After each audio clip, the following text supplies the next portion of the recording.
don't trust my factory settings. Can I get a refund warranty on this? Something like 30-day, 30-year? Is there a 30-year warranty on this thing? Honey, 30-year warranty? And well, make a call. I don't know. Ask him. Make a call, girl. Hello? I want it back.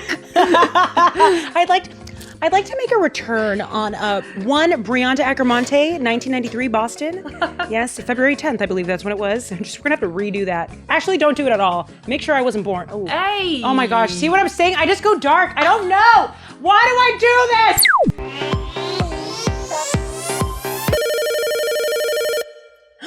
this? Ooh. Hey, Father. How you doing? Oh, I'm doing well. So, what story are we doing this week? Oh, okay, great. Yeah. Call back later. You guys, this week we are diving into a new book, the book of Obadiah. Welcome to another episode of Bible Stories with me, Brianda. Brianda. Another week in this life, a new variant strain with my girl Clara. How are you? Not named after the variant. I don't know why I looked at you and automatically thought COVID. Oh my gosh, where did that come from? I don't know. Well, this is the kind of mood I'm in, guys. I'm in just like a little silly, goofy mood today, apparently. Baby, how you been? What's going on? I'm so tired today. Oh, I've had a coffee, I just finished my coffee. I hope it kicks in. So, oh God. Yeah, I know you came in kind of low energy. I feel like we're probably going to need to edit this episode, like just in terms of like removing things that I say. Only the patrons will probably get it. But like, I just feel like today, we're going to need to chop things up because I'm in a spicy, spicy mood. Yay. Listen, if I had a manager, this would be an episode to be scared of having a mic in front of me. Because I don't know what's coming out of my mouth. But I do have a couple things to talk about before we dive into this week's episode. Okay. Clara. Dímelo. There are a number of reasons why I feel super grateful for you, for the show, the podcast, like having this. I sometimes like sit in my bed, I'm like, is this real life? Like sometimes. And hold on, the story gets worse. Last week I had a really crummy week, just back-to-back disappointments. I'm talking about everything that wasn't. Almost, exactly. Well, here we go. This is where I go. So I experienced bats of 3 very pronounced back-to-back disappointments. Mm-hmm. And I've realized that in my lifespan so far, a lot of stuff has been really disappointing. And I allowed myself an hour to like sit in it, like a little pity party, which I don't like to be in. I hate actually try and fight it. I'll like run 5,000 miles before I do that. But this time I was like, I was heartbroken by a boy, that boy from last week or wherever Ian's episode was. Ugh. But it not really heartbroken though. It was just, I was embarrassed and I felt dumb. So now people are disappointing me and now I feel dumb.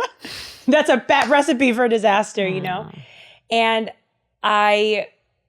today was the first bright day I had in a couple days. Yay. Yeah, that's why I had so much energy and I'm really happy. After we shoot today, we're going to shoot a bunch of sketches for the ads that we've been doing, the sketches, the infomercial, Baby Jesus, if you want to put a clip of it here, Claire, if you want to.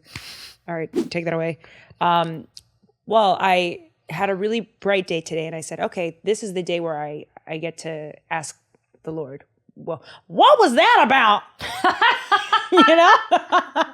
Because in any other state, I'm not going to receive it the way it's intended. The conversations with the Lord are the most effective when you are present and the most at peace, period. That just, it is what it is. So I said, today's the day I have a bone to pick with you. And the Lord is so great, you guys. When you have a relationship with the Lord, it's so cool because it's so great. Like, he answers your calls, you know? And after my devotional hour, of course, my house is a mess. I have like depression shit everywhere. Like, I haven't done I'm talking about out of character, you know? And I saw that the Lord had a response for me. And it was in my mess. Oh, what was it? On the floor. I was preparing for today's episode, and I had 3 wigs to the left. I had a section for makeup. I had a section for my outfits. I had props for the shoot. It was just all scattered on my floor. And I said, the Lord is in the mess too. Like, but here's the thing, the Lord is not messy, and it's all intentional. It's like, wait, no, I do have something to live for. Not all is lost. After this, I get to do something I love. I get to literally, as I'll take it from Ian's words, I get to step into my greatness a little bit more, a little inch closer. Mm-hmm. I get to create. I get to tell stories. I get to just be myself and have an hour with a bunch of my friends on the internet. Like, and the Lord answered me and said, listen, this is what it's all about. Change that perspective, girl. It may look messy now, but when you look deeper, that's your purpose. That's yourself. It's just, you gotta get away, get out of your own way, you know? Anywho. And also, I was going to say something and it left my mind. Round of applause for Clara's contribution. That was fast. Dory. No, I love you, Mama. No, I was going to say, I think one thing you have to start processing from what I've learned working with you, or like not actually working, like just getting to know you. You have a very, very kind heart, and you have a very fair way of treating people. And you have to understand that not everyone is you. And that's okay. Other people operate differently. And like I always say, as long as it doesn't come from a bad place in the heart, things sometimes don't go the way you would make them go. And that's okay. You know? But you have to learn that. Okay, I'm sorry. I have to say something. Okay. Hey, I hate to interrupt you. Okay, guys, you guys know that I have files for everybody. Well, the most recent installment of the La-Clara files was a text that she sent me because I was in a really low place, and this is how I know that you're going to be a part of my life for a really long time. As God is my witness. Like, I'm not letting you go. I don't care. When I was low, and I guess we can tell them I was referencing, I lost like a pod appearance, a role, a job, an acting job that I came really close to getting, and a boy. These 3 back to back to back to back to back. Boom, boom, boom. Right after the other. One right after the other. Mm-hmm. And I'm going to stop at the career thing, though, because you know career has my heart. And my purpose is like directly in line with what I do, I think. I think my personal legend is in what I do. It's kind of cool. But anywho, the career stuff. Clara sent me a text message. Oh, no, you're going to read it? No, not all of it. I want to read one line, though. Okay. And it was so illuminating for me because it made me kind of switch things up in my brain. I recalibrated some things, especially how I view my career and also the internet as my career, because I never thought that this, like the podcast, I love you guys, love you to pieces. The pod is I've never thought of it as my official main. But again, I saw the stuff on the floor and the Lord came to me and the Lord was like, maybe this could be my official thing. You know, it was always like the thing I did on the side, you know. La-Clara files, here we are. Oh, you got a lot of good ones. This was Thanksgiving morning, and you had said, you know, sorry that the blank role didn't work out. And you said something really interesting. This is what I want to bring up. You said, you are creative and an excellent performer. All we knew from a younger age were that the biggest stars were movie actors and actresses, and that's probably why you chose this path. But social media and podcasting have opened a whole new world, and this is where you can shine the most. You can perform and be whoever you want to be and not what others tell you. At the same time, you can do storytelling, which you were born to do. You're great at having conversations with strangers, etc., etc., etc. I'm not going to repeat what you said the last line because we're not going to do that. My head's That's already the one big. that made you cry? No, because you got me. The second I saw that, I wiped my tears and I went, oh, you know what? I am a star. Okay, I'm just going to say it. She said, you're great at having conversations with strangers, which makes you the most talented in this industry. Okay, I didn't say it. That was her. I didn't say it, okay? I have to say, I mean every word of this text message, but it sounds so much better than when you read it, than when I wrote it in my head. Like you just... It's very good, Clara. It just sounds como deeper and I don't know. In my head it was like, because you did da-da-da-da-da-da-da-da-da-da, and you're like, no. I know. Just... But I read it verbatim. I read exactly what you said, okay, guys? I did not add no filler to this. Well, Clara texted me that, and I don't know what you did. I kind of had a grieving. I had like a funeral for me and little Bree. For your actress? Yeah, me and little Brianda. I had to sit her down, little 6-year-old Brianda, in a little photo. I used to wear it like dress up when I was a kid. Maybe I'll insert a photo here if I can find it. I know I can. And I literally had to say, hey, mama, we're going to change some things. And it felt so good. It was really sad, but I felt good, you know? Yeah. So anyways, I think that this is the right path, guys. We're going to really go in on content. Mm-hmm. We are honestly, you and I and Sick collectively, us three, we are no one to sleep on. We're nothing to mess with. We're 3 psychos that somehow got together. Wait, literally? We need a case study done on all the 3 of we need brain scans done because I'm a psychopath. And by psychopath, I mean, I think about death a lot and I create a lot. Like I can't shut it off. And when I do shut it off, I'm by myself and alone, and I don't want to be by myself and alone, okay? Clara I'm pretty sure she has OCD. I want you to get screened. No, you know I'm telling you this. This girl will not let a single detail out. Like, she's worse than me. I'll be like, oh, it's okay, one hair's poking out. No, the thing must go back. Now, and Sick. Instagram right here. The man who does all of he's our third in the trifecta. He does our clips. Incredible. This man does not sleep. The other day, he texted me for edit notes or whatever. And this guy literally sounds like this. Oh, hey, Mike. What did you want? What did you want at part? The Sick. I was like, Sick. What's wrong with you? You're sick. Oh, I don't really know. I think my nose is just stuffy and my stomach hurts. Sick? Are you sick? Go to bed. He's like, no, I gotta finish it. At 4 a.m. he goes, okay, I took a nap. Like, yeah. Knock yourself out. Exactly. But part of the story is the Bible team, we are really about this life. And at the end of the day, the proof is in the pudding. Like, yeah, it is what it is. Anyways, well, I hope you guys enjoy what we got going on for this episode. We're going to get into a famous prophet. And let's get into this week's story. Let's go. Well. What do we have here? Another prophetic book. The shortest prophetic book, to be exact. The book of Obadiah. A book that is only 21 verses total. 1 chapter. But says a whole lot.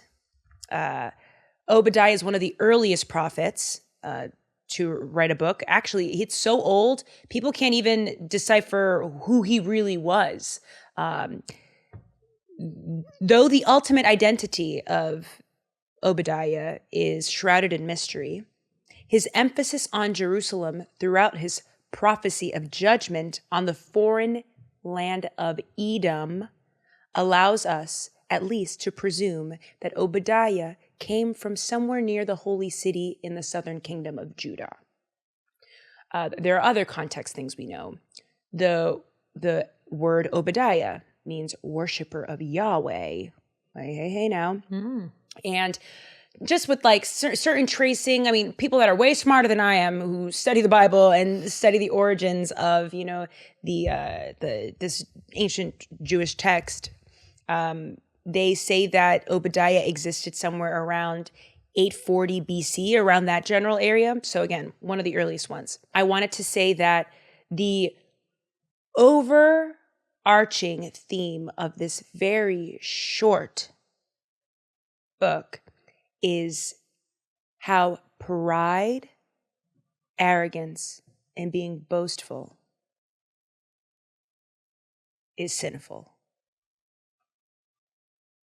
I really wanted to make it as succinct as that. That's honestly what it is. So actually, Clara, you know what? I'm about to remix this. Why don't we give the Bible babes a reading of the chapter? It's only one chapter. Okay. It's only 21 verses, one chapter.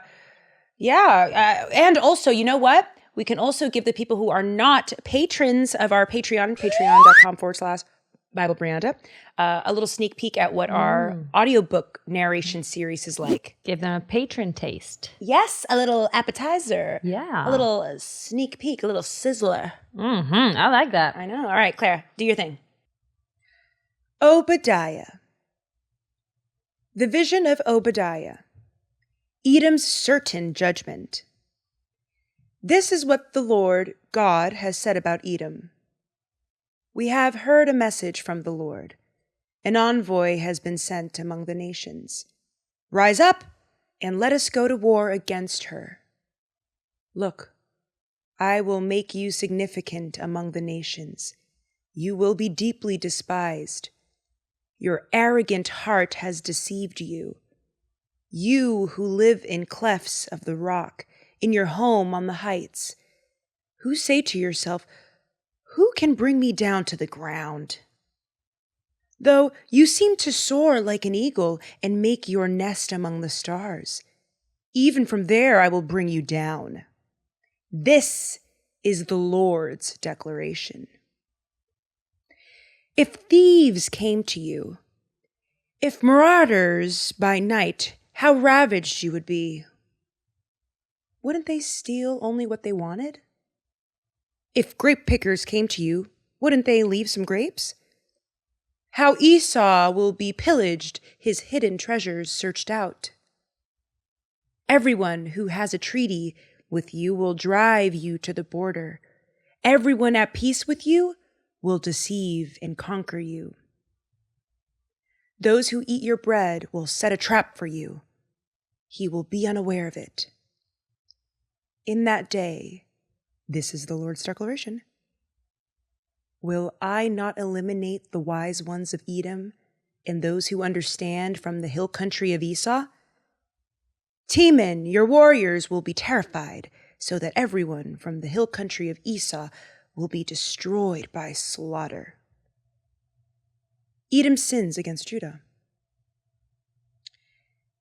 You will be covered with shame and destroyed forever. Because of violence done to your brother Jacob.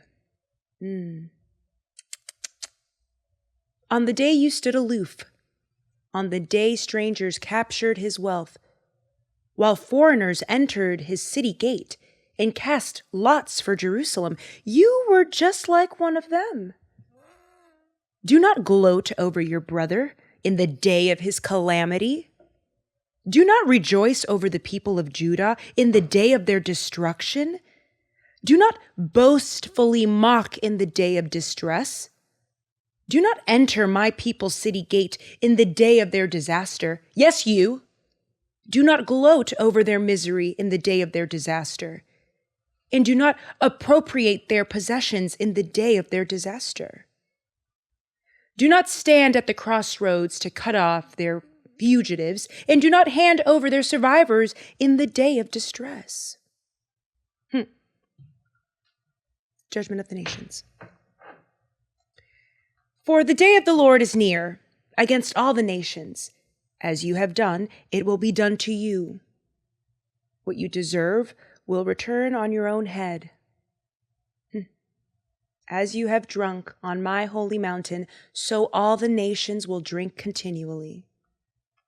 They will drink and gulp down and be as though they had never been. But there will be deliverance on Mount Zion, and it will be holy. The house of Jacob will dispossess those who dispossessed them. Then the house of Jacob will be a blazing fire, and the house of Joseph a burning flame. But the house of Esau will be stubble. Jacob will set them on fire and consume Edom. Therefore, no survivor will remain of the house of Esau, for the Lord has spoken. People from Negev will possess the hill country of Esau. Those from the Judean foothills will possess the land of the Philistines. They will possess the territories of Ephraim and Samaria, while Benjamin will possess Gilead.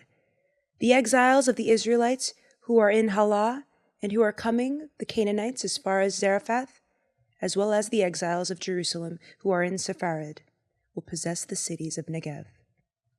Saviors will ascend Mount Zion to rule over the hill country of Esau, but the kingdom will be the Lord's. If you want to learn a little bit more about the intergenerational beef that Edom has with Judah, Israel, you know what I'm saying? But I'm talking about Judah, specifically in this case of the split kingdom. I would watch, honestly, strongly urge you to either read the Bible, read the Bible, kids, Chronicles and Kings, or you could watch this episode of Bible or this episode of Bible, and honestly, this episode of Bible too. Sorry, I had to interrupt the show. Look, are you tired of not knowing what stocks to invest in, or even where to begin? Then join the Red Panda Stock Club, babes. Started by Ian Dunlap, or as we all know him as the Master Investor, or from his contributions every week with Earn Your Leisure. There are a lot of people talking about investing, but none of them have the track record that Ian has. The proof is in the pudding. He called to invest in Moderna at 43 in April of 2020, and now it's at 408, which is an 820% return. Once you join the Red Panda Stock Club, here's what you'll get. The 4 best stocks to invest in for long term, the best entries on the planet, a year's worth of the best companies to invest in, the worst companies to stay away from, unlimited access to Red Panda for 365 days, and lastly, you also get a weekly meeting from Ian and the Red Panda family every Monday night at 9 p.m. Central, after Market Mondays. Baby, if you're tired of getting your behind kicked in the market, or simply want to learn where to begin with all the tools at your disposal, Red Panda is the place for you. Go to joinredpanda.com and enter the code BIBLE to get 50% off the next 2 weeks. It's easy as that, babes. Clara, grab the champagne. Back to the show. As you guys heard from the reading, it's basically one chapter. It's like a diss record. It's like the Lord's diss record, okay? You guys heard? He's rebuking these people for being so proud. If you guys don't remember, Jehoram, King Jehoram, King Jehoram did a bunch of heinous things, including building a bunch of erecting a Baal statues and making friendly lands enemies and all this other jazz. Same with Edom. And Edom is watching Jehoram do all this stuff. They're even more upset. You know what I'm saying? On top of the fact that there's an underlying, from Jacob and Esau, beef happening, they are now seeing that Judah, under Jehoram's kingship, were pissing them off even more. And because of that, Edom started being a little petty. Edom started being a little petty with their brother nation of Judah. And as all these other enemy territories would steamroll through Judah, killing people of Judah, pillaging their resources. Edom did absolutely nothing. In fact, it is said that Edom did not just sit idly watching as their brother nations were pillaged and ransacked. They may have joined in too. Honestly, they would get it if they watch those episodes. They'll know it. So I guess I don't have to, right? Yeah, I'm not gonna. They will get it if they do the homework. Exactly. I'm not gonna do it. I'm not gonna give them that much. I'm not spoon feeding. Let me get my boob back. Give me my boobie back. I keep on giving them the nipple. Go out there and work, kids. If you like Bible stories, you know the beef that Jacob had with Esau, okay? You know that Esau traded off his birthright for a porridge, for stew, okay? You know this. You know that Jacob disguised himself, okay? And stole his blessing. You ought to know this, okay? That's why they're beefing, all right? And if you didn't know that, please watch this episode again. Yeah, so I don't have to say anything else good. That takes so much out of my brain. So it's clear in the text that Obadiah is referring to Edom by name. And, it's kind of spicy. Obadiah did not mince his words when he was saying what was coming to the Edomites, okay? The proof is in the pudding, and it's in the text, okay? Let's go to the scripture for some more context. We're going to go to Obadiah, chapter 1, verses 10 to 11, which indicate the Edomite invasion of Jerusalem, okay? Because of the violence done to your brother Jacob, shame shall cover you, and you shall be cut off forever. On the day that you stood aloof, on the day that strangers carried off his wealth, and foreigners entered his gates and cast lots for Jerusalem, you were like one of them. You stood aloof. That's what Obadiah says to the people of Edom. Edom may not have been the aggressor every time, but they did nothing. They stood idly and didn't do anything. And the fact that they were family lands, I said this during our Ian episode, Clara, here. It really do be your people sometimes. Your own people that disappoint you in the worst way. And I think that's why Obadiah tells us here, that not doing anything is just as much of an evil act. Mm-hmm. Sin is a sin by action, but also by turning your cheek.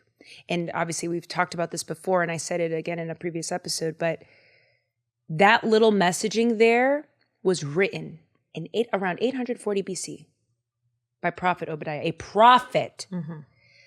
And that same idea is sprinkled throughout the book.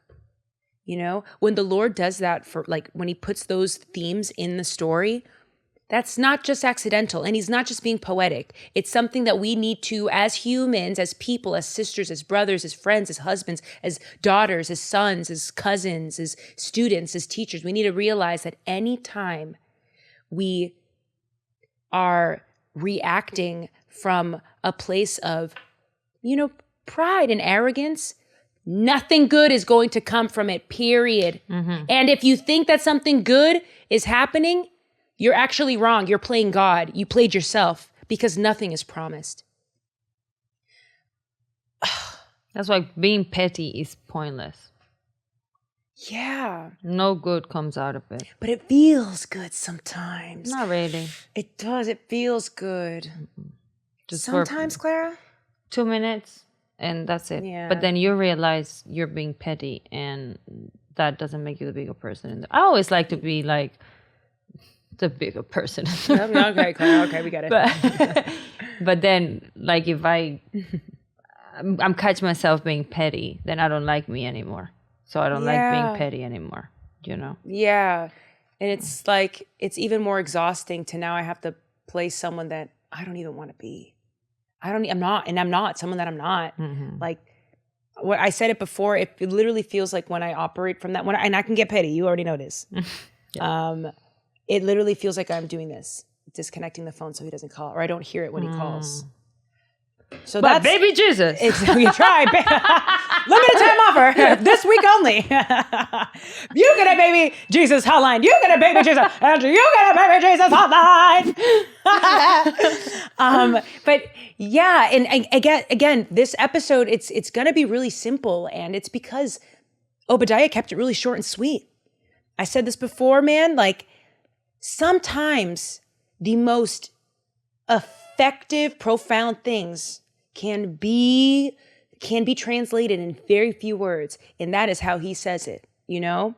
I also wanted to bring it back to another verse. I've said it before, James chapter 4, verses 11 to 17, where we're now up in the New Testament, where this same idea is being reiterated to Bible readers worldwide. You know, James chapter 4, I'm going to take it further, verses 11 to 17. I really hope I'm not boring people. Come on. I don't know. Sometimes I feel like, do they even want to know the stuff that happens? You realize that people that listen to this show is because they want to listen to this stuff, right? Like they want to hear this type of content. Right. Yeah. I mean, yeah, of course they do. I'm great. I'm awesome. Oh, God. Hi, Tangi. I'm trying this thing, guys. I'm trying this thing where I'm like more confident, or at least presenting. I feel like I'm trans confident. Like, oh, wow, is that bad? I told you, Clara, we may have to edit that out. But it feels like I was born in the wrong body. Like, it feels like my soul just wants to evaporate and disappear, but like I have to present something else. Okay, well, okay. You're learning. We're learning. And do you think we're going to have to cut that? Nah, you got it. Okay. If I get canceled, it's her fault. No. I'm never going to be on TV because of Clara. Okay, James. We're going to go to James chapter 4, verses 11 to 17. Come now, you who say today or tomorrow, we will go into such and such town and spend a year there in trade and make a profit. Yet you do not know what tomorrow will bring. What is your life? For you are a mist that appears for a little time and then vanishes. Hevel, hevel, remember? Instead, you ought to say, if the Lord wills, we will live and do this or that. As it is, you boast in your arrogance. All such boasting is evil. So whoever knows the right thing to do and fails to do it, for him it is sin. That is the New Testament, guys. That is hundreds of years later. Understood? Like, and yet the message is clear. Actually, Claire, do you mind doing something for us right now? Can you look up the definition of boasting? I mean, I know what it is, but I would love to hear what it means, so we could really dissect that. Boast, B-O-A-S-T. Boasting, ¿no? Boasting, sí, La mi amor. cateta. Ay, coño, esta muchacha. Excessively proud and self-satisfied talk about one's achievements, possessions,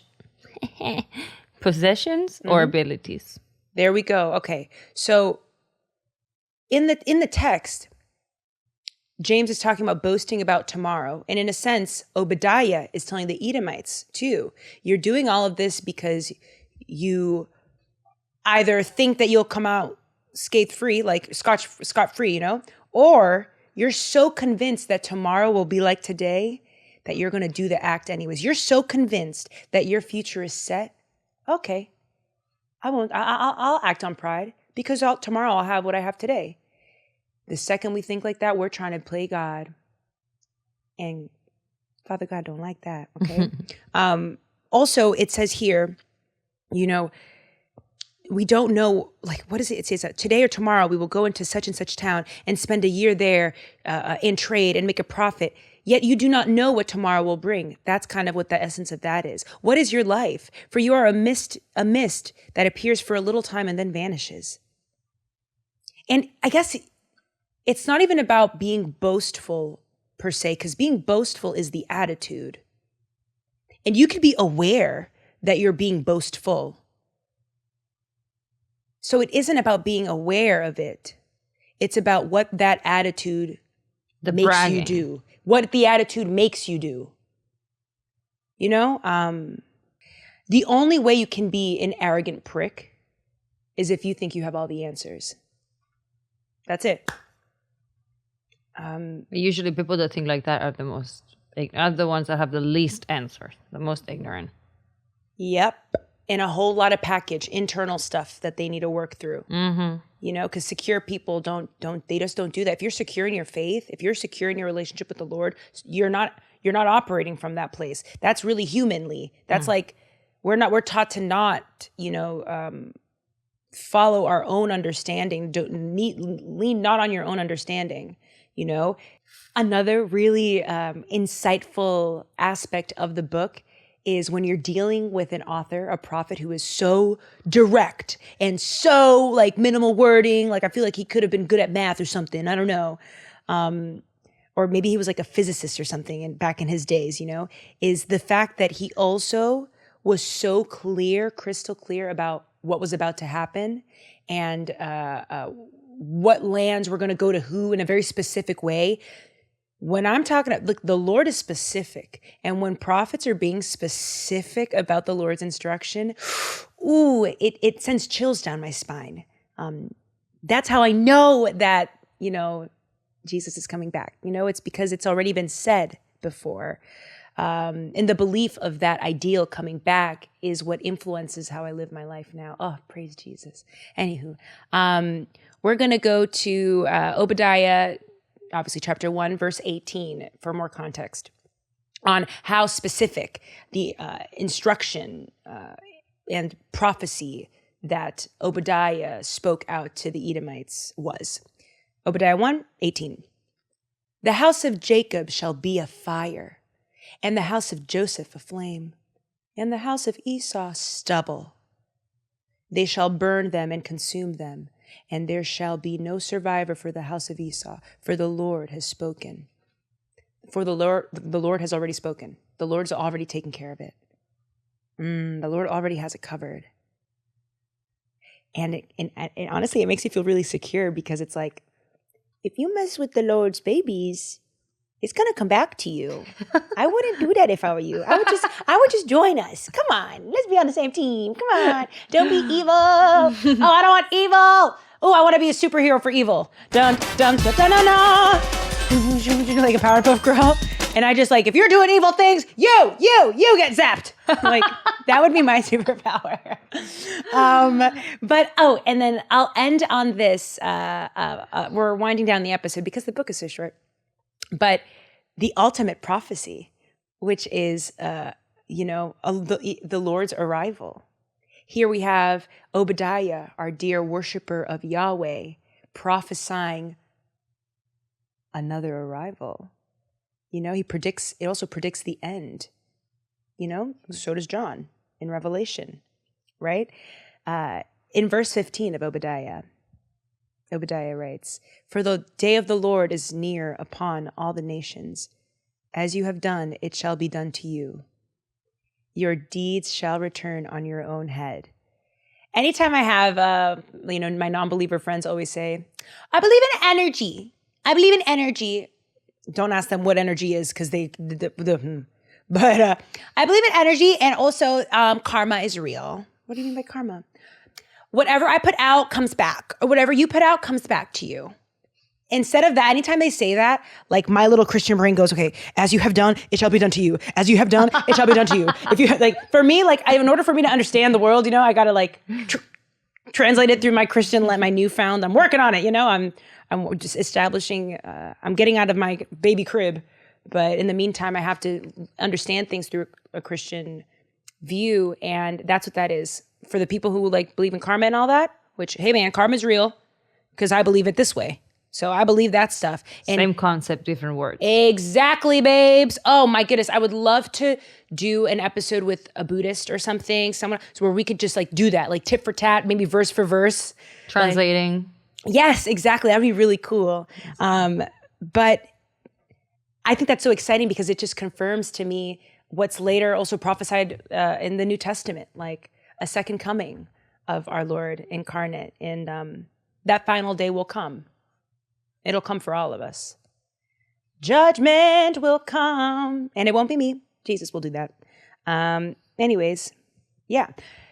Point of the story is the Lord will free us from injustice. If you are the Lord's child, he's got you. You got to trust that he's got you. Well, moral of the story.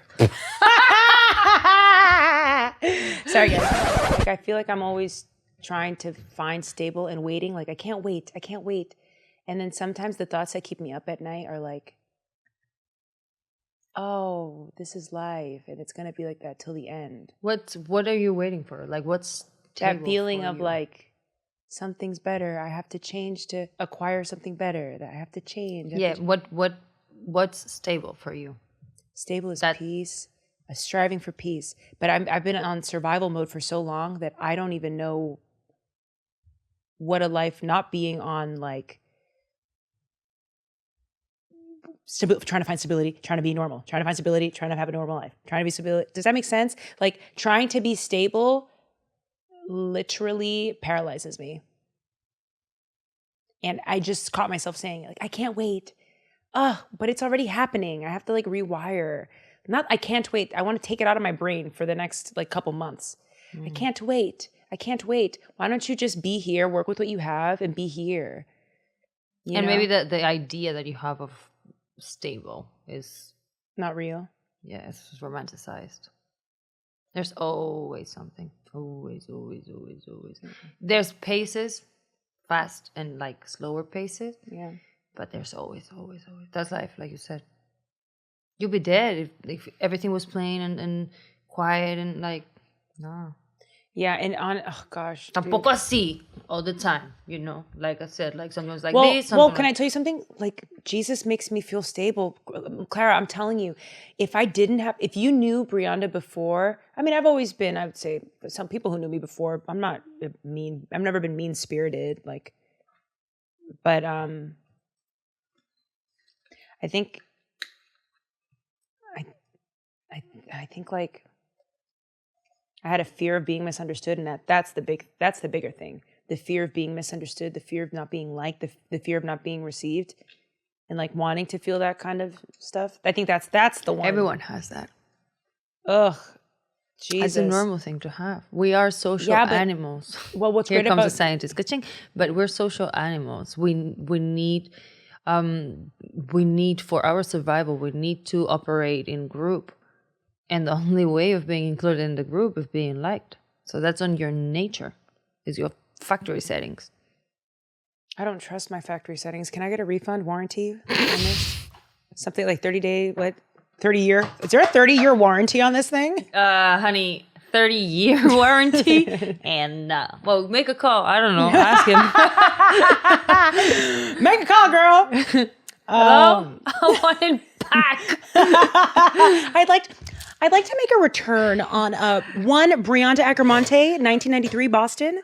Yes, February 10th, I believe that's when it was. We're gonna have to redo that. Actually, don't do it at all. Make sure I wasn't born. Oh, hey. Oh my gosh! See what I'm saying? I just go dark. I don't know. Why do I do this? Edit that part out. I don't get it, but I'm not sad. I'm not a dark. I'm not sad. No, you're like okay. You're like black glitter. So you're dark, but you sparkle. Girl, I'm so happy you didn't say black litter, because I was like, no. What? Girl, what you mean? I'm where the poop goes, girl? I'm a receptacle for fecal matter? I mean, I guess, where are you going with this? Glitter. Because you do have very dark black thoughts glitter sometimes. Sorry, what?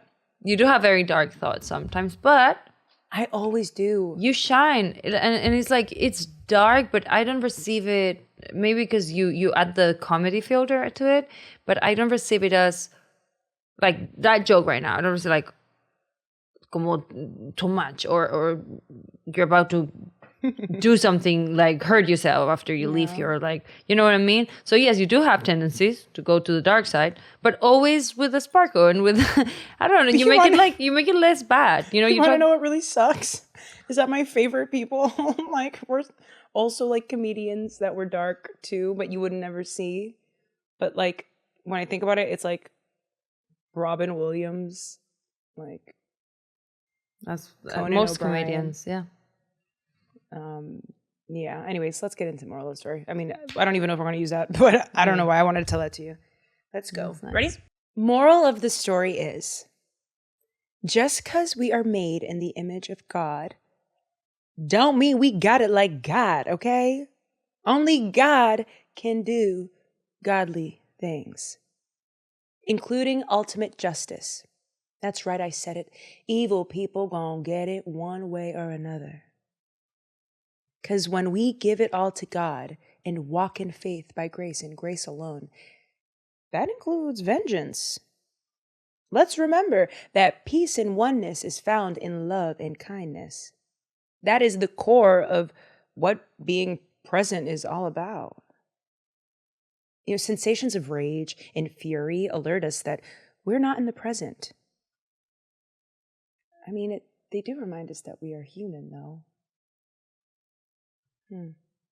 Anyways, the second rage and fury overtakes your body, it cuts us off from our life supply, our connection to God. And babes, that is simply unwise and counterproductive to our faith work. Besides, God's vengeance doesn't look like human vengeance anyway. It's another kind of justice. It's perfect. It's eternal. The book of Obadiah shows us that when people place themselves in opposition to God's people, they can expect judgment, not restoration, at the end of life. Yeah. Pray for thy enemies makes a whole lot more sense now. Ooh! Hey, Father. How'd I do? Oh, I know this week was short, but Clara and I have been working tirelessly. We've been slaves to the book, Father. We need a vacation. If you will it for us, you know what I'm saying? It's okay. You can't cancel us. Are we canceled?